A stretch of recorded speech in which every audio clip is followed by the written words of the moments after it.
우리 하나님 홀로 영광 받으신 줄 믿습니다. 할렐루야. 자, 앞뒤 좌우 사람 보고 인사하겠습니다. 주님 부활했습니다. 나도 부활했습니다. 주님의 이름으로 축복하고 사랑합니다. 은혜 받을 줄 믿습니다. 오늘 우리 함께 은혜 받고자 하는 말씀의 제목이 부활, 믿지 않으면 전할 수 없다, 이런 제목으로 함께 은혜를 나누겠습니다. 지금으로부터 약 2500년 전에 중국의 춘추 전국 시대에 도책이라는 한 인물이 살았어요. 이 도책은 어릴 때부터 아주 뛰어난 용맹, 아주 뛰어난 지혜, 이런 것들을 가졌어요. 그런데 하나의 단점이 있다면 성격이 매우 사납고 강렬했다 그래요.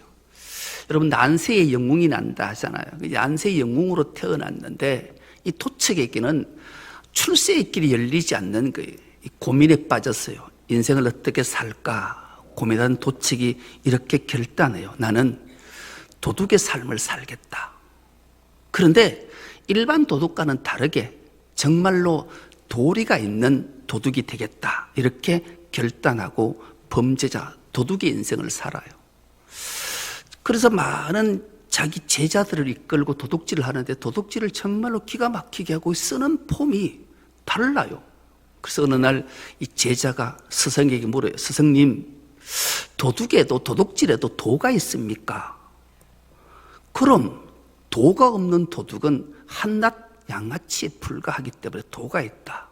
그러면서 도책의 5도를 가르쳐줘요.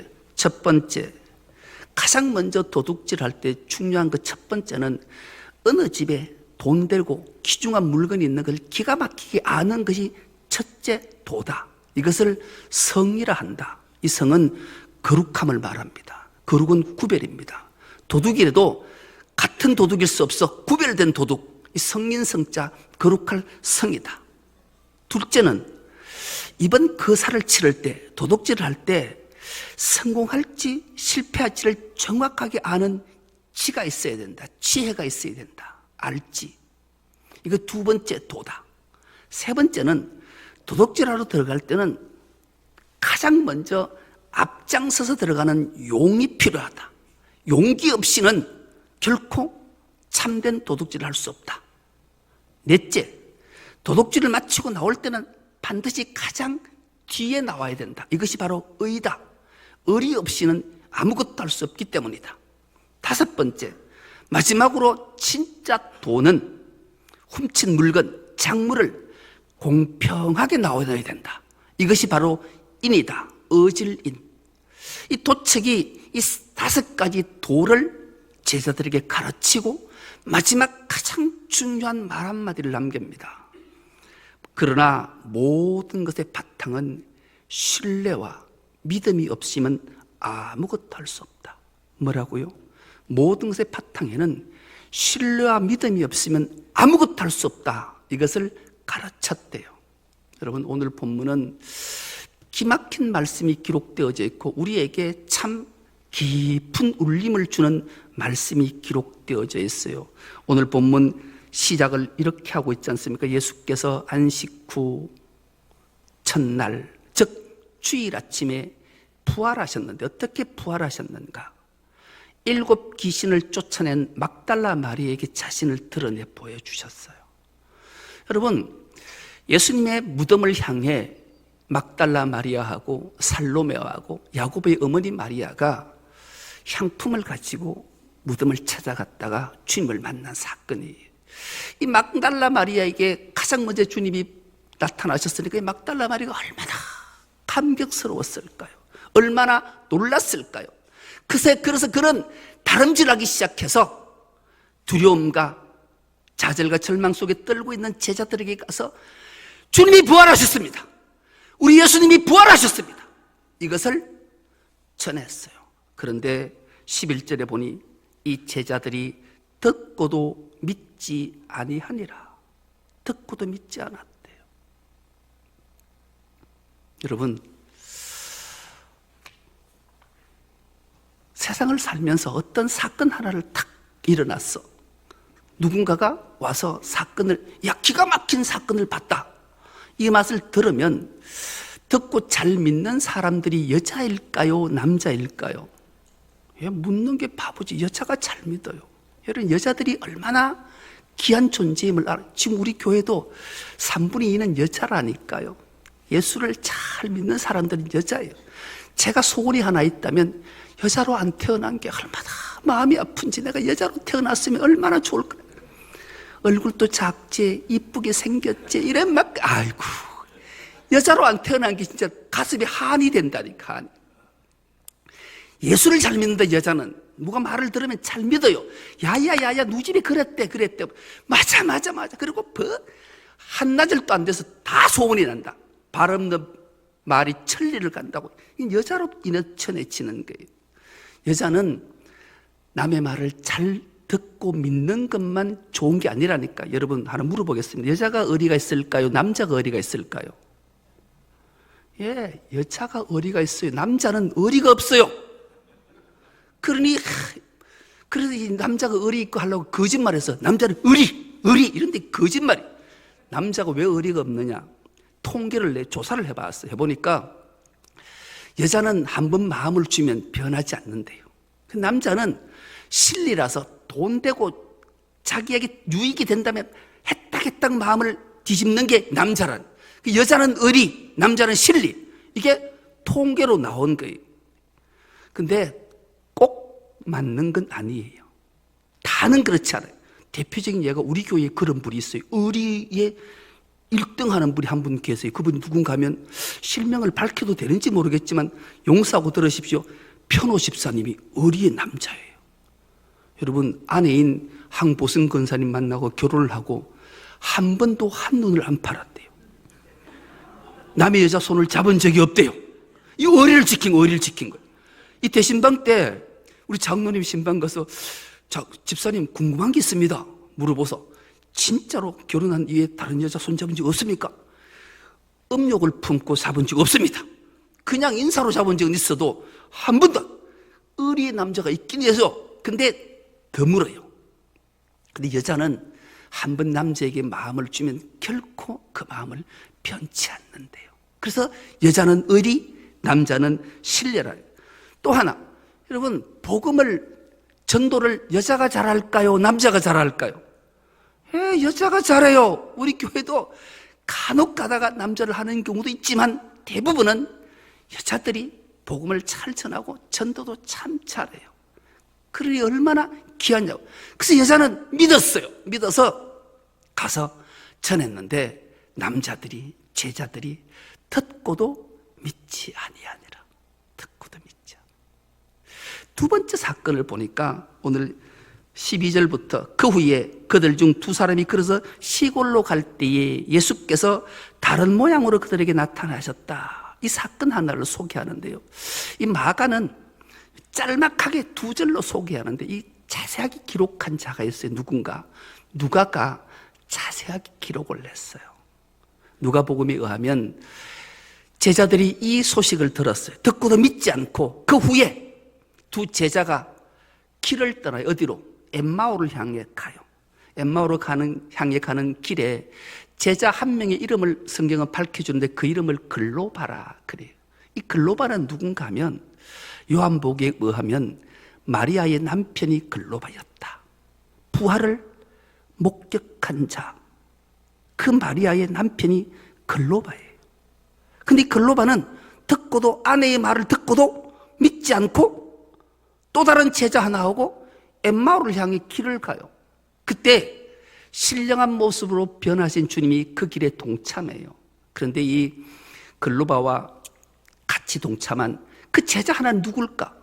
여러분, 안 궁금하세요? 뭐든지 좀 궁금했으면 좋겠어요. 저는 궁금해서 이 제자가 누굴까?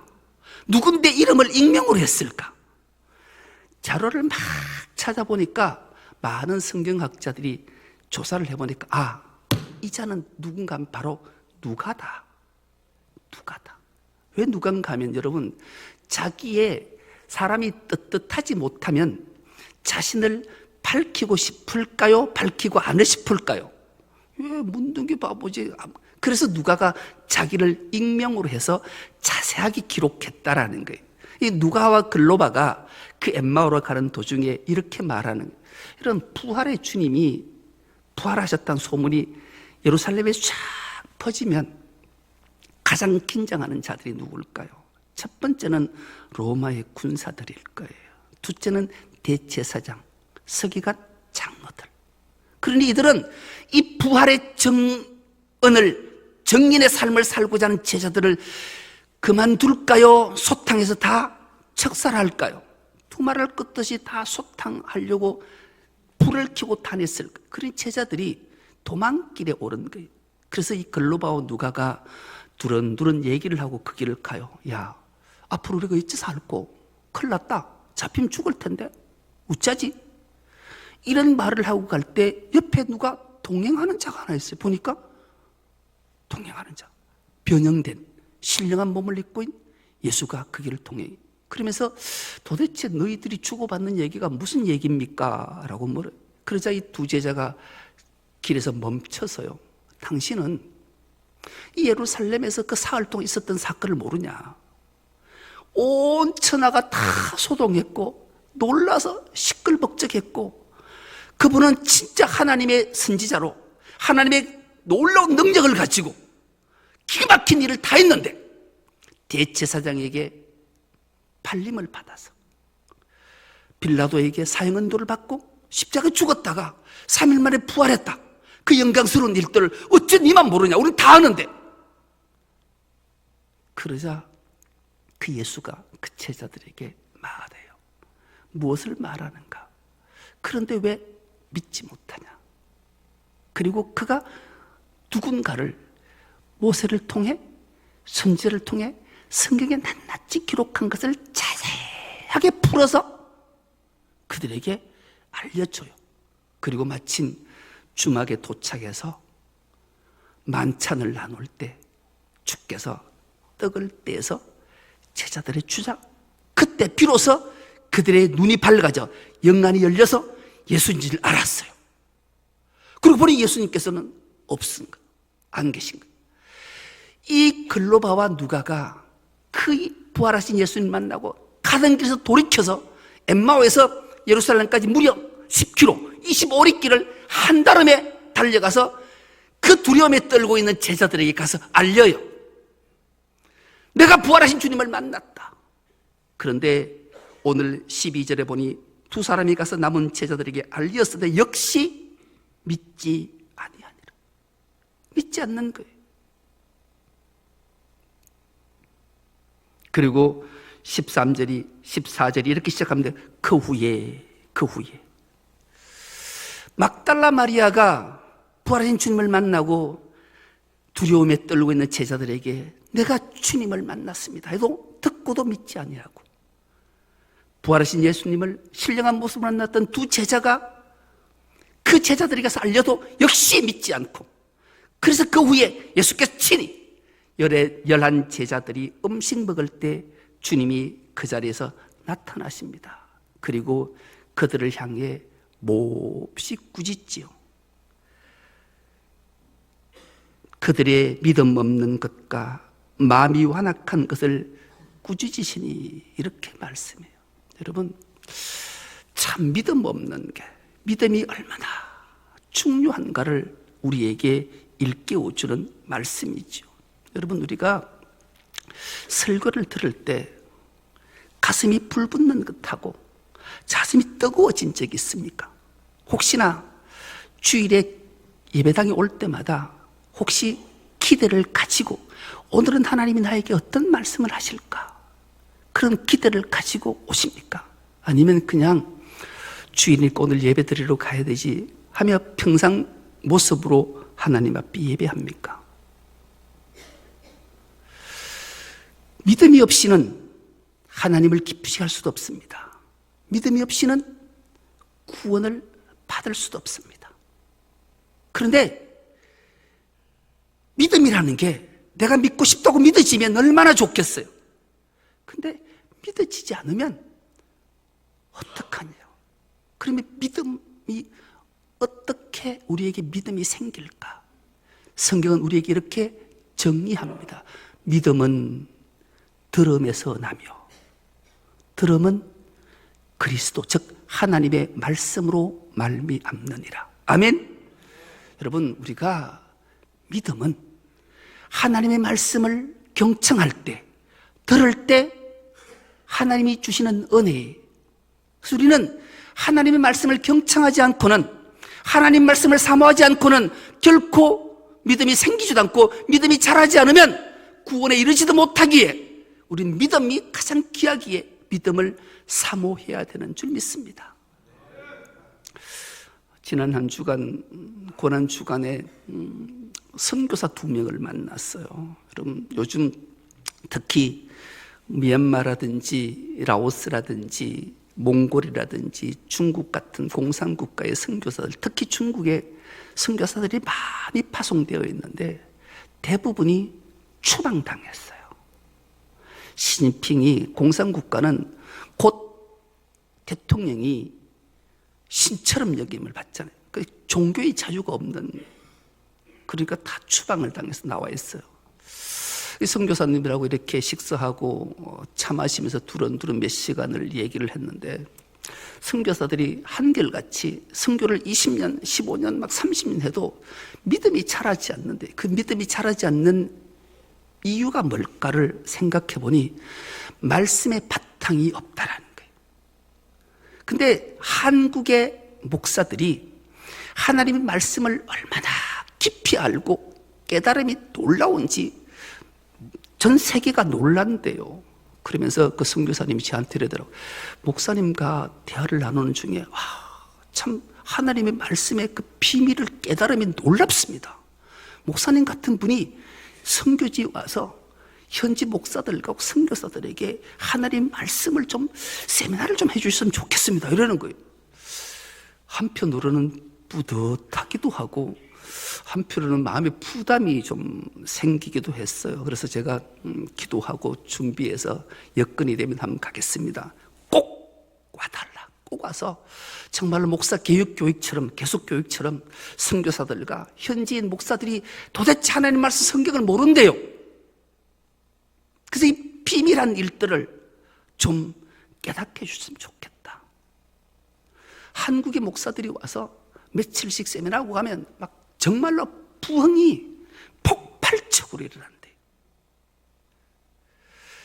오늘 본문의 말씀도 이 글로바와 누가가 예수께서 변형된 모습으로, 신령한 모습으로 나타나서 그들에게 확실한 믿음을 줬던 것은 모세의 글을 통해, 선지자의 글을 통해 성경을 자세히 풀어줄 때 그들이 마음이 뜨거워졌고 불 붙는 것 같아서 말씀이 정말로 부활하신 예수님을 믿게 했구나. 그래서 부활한 주님을 봤음에도 들었음에도 믿지 않다가 말씀을 통해 깨닫게 되자 비로소 그들이 확실히 믿고 그것을 전하기 위해 갔음을 우리에게 알게 하는 거예요. 예수께서 그 11 제자들에게 또 찾아오셔서 그렇게 말씀하시잖아요. 이 말씀을 마가복음 16장 14절 15절 말씀을 세 번역으로 우리가 한 목소리로 한번 합독해 보겠습니다. 시작. 그 뒤에 11 제자가 음식을 먹을 때에 예수께서는 그들에게 나타나셔서 그들이 믿음이 없고 마음이 무딘 것을 꾸짖으셨다. 그들이 자기가 살아난 것을 본 사람들의 말을 믿지 않았기 때문이다. 또 예수께서 그들에게 말씀하셨다. 너희는 온 세상에 나가서 만민에게 복음을 전파하여라. 아멘. 여러분, 성경은 곧 하나님이심을 믿습니까? 성경이 곧 하나님이십니다. 성경이 말씀이 곧 예수님이십니다. 성경 말씀이 곧 성령 하나님이십니다. 말씀이 육신이 되어 이 땅에 오셨기 때문에 그래요. 말씀 자체가 하나님이세요. 하나님이 말씀으로 천지를 창조하셨고 말씀이 인간의 육신을 입고 이 땅에 오셨고 그 말씀이 역사하시고 성령으로 지금도 말씀으로 역사하시기 때문에 그래요. 설교를 통해 말씀하실 때 성령이 말씀으로 역사하실 때 우리가 믿어지고 깨달아지고 은혜를 받고 놀라운 기적을, 이적을 경험하게 되기 때문이지요. 그래서 우리는 늘 말씀을 가까이 해야 돼요. 하나님을 믿는다면서도 예수님이 내 생명의 주인입니다 하면서도 성경을 가까이 하지 않고 성경을 읽지 않고 말씀을 경청하지 않으면 결코 우리에게 믿음이 생기지 않기 때문이죠. 그러면서 나는 구원을 받았다? 난 예수를 믿는다? 이 거짓말하는 자예요. 거짓말을 하면 요한계시록에 불못에 떨어진다 말씀하시기 때문에 우리가 성경을 가까이 하지 않고 성경을 읽지 않고 듣지 않고 지키지 않는 자가 어찌 내가 구원을 받고 내가 믿음이 있다라고 말할 수 있습니까? 자기를 스스로 속이는 자가 되고 거짓말하는 자가 되는 거예요. 우리는 늘 말씀을 가까이 해야 돼요. 말씀 읽는 거 게을리하면 안 돼요. 말씀을 들을 때 온 마음을 집중해서 경청해야 돼요. 그리고 그 말씀 믿어야 돼요. 그런데도 불구하고 믿음이 생기지 않는다면 우린 하나님 앞에 두 손 모아 기도해야 돼요. 하나님, 나에게 믿음을 주십시오. 그럼 하나님은 꾸짖지 않으시고 후하게 우리에게 믿음을 주실 줄 믿습니다. 주님은 성경 말씀대로 3일 만에 주일 아침에 부활하셨습니다. 부활하신 주님은 오늘 나와 함께 하십니다. 임마누엘 하십니다. 그리고 오늘 우리에게 명령하십니다. 온 천하에 다니면서 만민에게 복음을 전파하여라. 여러분, 우리가 부활의 주님, 부활하신 주님을 믿고 나도 부활의 확신을 가졌다면 이제 우리는 정인의 삶을 살아야 합니다. 정은의 삶을 살아야 합니다. 부활하신 주님, 십자가의 보혈로 나의 모든 죄를 말가게 시키시고 부활의 주님께서 산 소망을 주셨기에 십자가의 보혈은 인류 모두를 구원하신 능력입니다. 세상은 미련한 자, 어리석은 자를 믿지 않지만 우리는 하나님의 능력을 믿기에 그 보혈의 피가 우리의 모든 죄를 다 씻었고 구원시켰으니 이제 믿음으로 이것을 정언하는 삶을 살아야 됩니다. 이 정인의 삶을 살아야 된다는 거죠. 그래서 우리는 오늘 2부 예배 후에 식사 후에 우리 모두가 모여서 기간별로 이 지역에 복음을 전하러 갈 거예요. 전도위원회에서 어저께 얼마나 이쁘게 포장도 잘하고 이쁘게 뜬 수세미도 넣고 계란도 넣고 막 하는 모습을 보니까 얼마나 이쁘고 아름답든지 모든 것 다 주고 싶은 심정이 들어요. 그렇게 잘 준비했습니다. 1시 30분에 우리가 기도하고 근역별로 다 나누었어요. 그래서 우리가 부활의 기쁨의 소식을 듣고 정언하며 정인의 삶을 살아서 하나님께 영광이요 우리에게 기쁨이 넘쳐서 천하보다 귀한 생을 구원하는 일에 우리가 동참해서 부활의 주님을 믿고 정언해서 하나님께 크신 영광을 올려드리는 우리 중성교회 모든 건속 다 될 수 있기를 간절히 기도합니다. 하나님 아버지 감사합니다. 부활 믿지 않으면 전할 수 없지만 부활의 주님을 믿습니다.